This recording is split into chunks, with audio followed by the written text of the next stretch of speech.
Pledging a principle on paper is meaningless if it's not applied in practice. Asylum must be temporary protection for people in real danger, not a long-term workaround to live and work in South Africa. The white paper talks a lot about integration, but it does not seriously deal with capacity.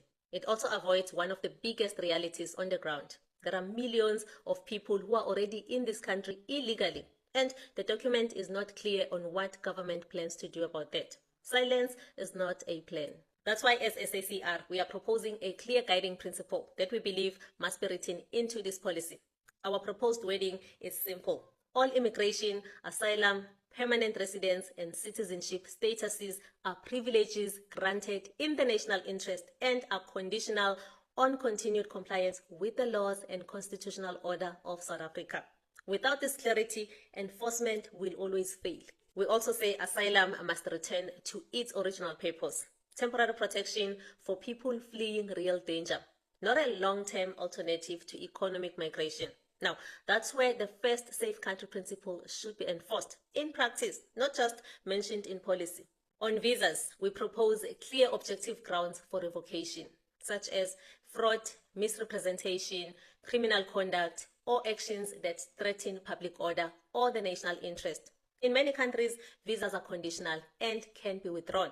So South Africa must not feel afraid to govern itself. Now, let me address our government. Public participation must not be treated as a box-ticking exercise. South Africans are paying attention and they expect their concerns to be taken seriously. The white paper is open for comments until the 31st of January 2026. Tina, as SACR, we are busy preparing a formal submission, but we don't want to do it alone.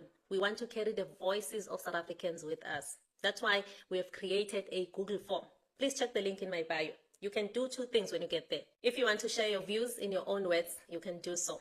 But if you don't feel like writing anything, you can simply sign the Google form, authorizing SACR to submit on your behalf.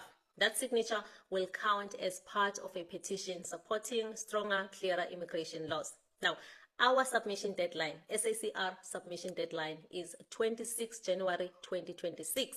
This will give us enough time to compile all public inputs and submit one consolidated submission.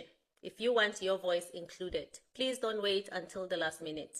So if Ufananam, you believe that immigration laws affect your job prospect, your public health care facilities, your public schools, your communities, or your sense of what South Africa should be, then this is your moment to speak. Don't stay silent and complain later. Remember what I said. Compassion without control is not kindness. It's chaos. Thank you for watching.